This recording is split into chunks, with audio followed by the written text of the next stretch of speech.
Hey yo yo yo, salut les turfeuses, salut les turfeurs, bienvenue pour un nouveau pronostic de Benoît Requin. Ok, place au pronostic du quintet du jeudi 28 août, direction Deauville pour le Grand Prix des femmes jockeys.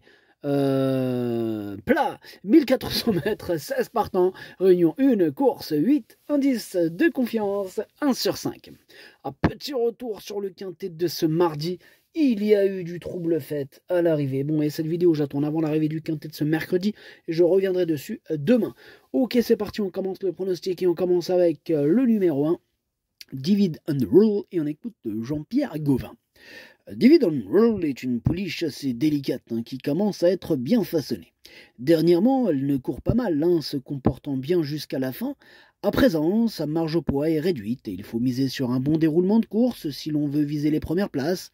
Marie Vélon la connaît désormais parfaitement et j'espère qu'ensemble, elles pourront nous faire plaisir.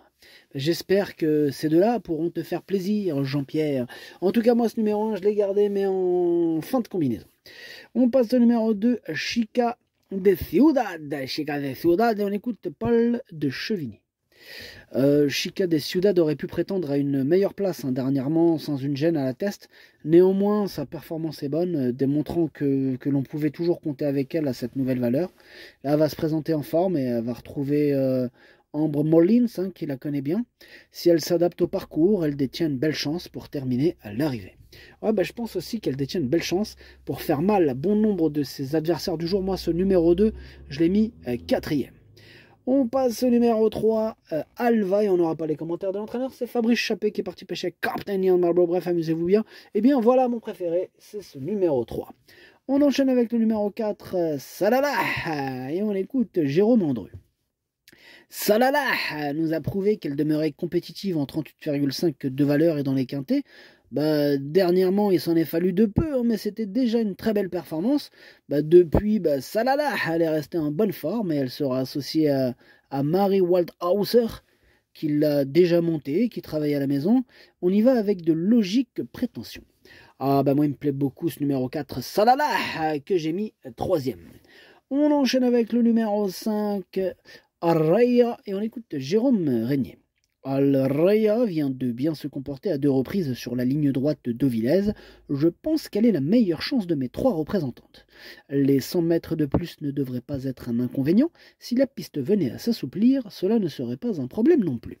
Ok, merci Jérôme. Eh bien, ce numéro 5 fait partie de mes préférés. Je le vois bien batailler pour les toutes premières places. Pourquoi pas même la victoire. Moi, je l'ai mis 2e. Je rappelle que ce quintet, il est vraiment ouvert. Oh là là, il est compliqué à déchiffrer. Enfin bref, attention. On passe au numéro 6, Honey Flower, que je n'ai pas retenu, mais qui est quand même chef et capitaine de ma petite liste des possibles casseurs du ticket repérés. On enchaîne avec le numéro 7, White Zest. Ce numéro 7, je ne l'ai pas retenu non plus, c'est un regret, c'est mon 2e cheval de complément en cas de non partant. On passe au numéro 8, Alabama Moon, et on écoute Hans Alberbelum. Il a un nom de cheval. Enfin, non, c'est pas bien. Enfin bref, Alabama Moon, il n'a pas démérité dernièrement sur la PSF et est resté en belle forme. Elle devrait être à l'arrivée si le terrain ne s'assouplit pas trop. C'est bon, on rigole, Hans. Bref, ce numéro 8, je l'ai gardé dans le prono, je l'ai mis 5e. On passe au numéro 9, Ashkida. Ce numéro 9, je l'ai pas retenu, mais il m'embête beaucoup. C'est lui mon gros regret, mon cheval de complément 4 non portant. Attention, possible cassage en vue. On passe au numéro 10, Oisier, et on écoute Franck Foresi. Oisier, il fait pratiquement toutes ses courses. Pour maintenant, à cette nouvelle valeur, sa marge de manœuvre s'est réduite, mais au regard de sa forme actuelle et de ses dernières prestations, elle peut tirer son épingle du jeu, d'autant qu'elle semble repousser constamment ses limites. À l'issue d'un parcours sans encombre, elle devrait pouvoir bien courir. Je le pense aussi qu'elle pourrait bien courir, nous faire une belle course. Moi, je l'ai mis 6e. On passe au numéro 11, Stupor Mundi. Bon, lui, par contre, je ne l'ai pas du tout retenu, j'en ai préféré d'autres. On passe au numéro 12, True Value. Lui non plus, je ne l'ai pas retenu, mais il est en plein milieu de ma petite liste des possibles troubles faits. On passe au numéro 13, Nova Hop, et on écoute Joachim Brandt. Nova Hop a très bien couru la dernière fois dans un quintet à Compiègne. Elle est très bien physiquement, elle va courir pour la première fois en ligne droite, mais cela ne devrait pas lui poser de problème.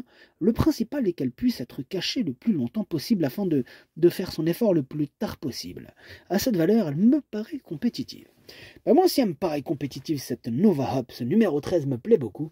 Je pense qu'il peut pimenter les rapports. Il pourrait peut-être avoir une petite cote sympathique. Moi, je l'ai gardé en toute fin de combinaison. On passe au numéro 14, Al-Yahout. Ce numéro 14, je l'ai pas retenu, mais il est à l'arrière de ma petite liste des possibles troubles faites. On passe au numéro 15, Chanel Gold. Lui, je ne l'ai pas du tout retenu. Du coup, tout comme d'ailleurs le numéro 16, Irish, c'est comment son nom, Irish Kamaya, que je n'ai pas du tout retenu. Le pronostic, ça donne 3, 5, 4, 2, 8, 10, As, 13. Merci d'avoir suivi cette vidéo. N'hésitez pas à mettre un pouce bleu si la vidéo vous a plu. Pour accéder à tous mes tickets pour la course du Quintet, rendez-vous directement en description de la vidéo. Vous avez aussi le bouton rejoindre qui vous donne accès au prono 8, en 8, plus les 2 chevaux de complément et plus le cheval capitaine, capitaine et chef de ma petite liste des possibles casseurs de tickets repérés. Et merci grandement à ceux qui me donnent de la force à jouer avec modération. Bonne chance, chopez-le moi.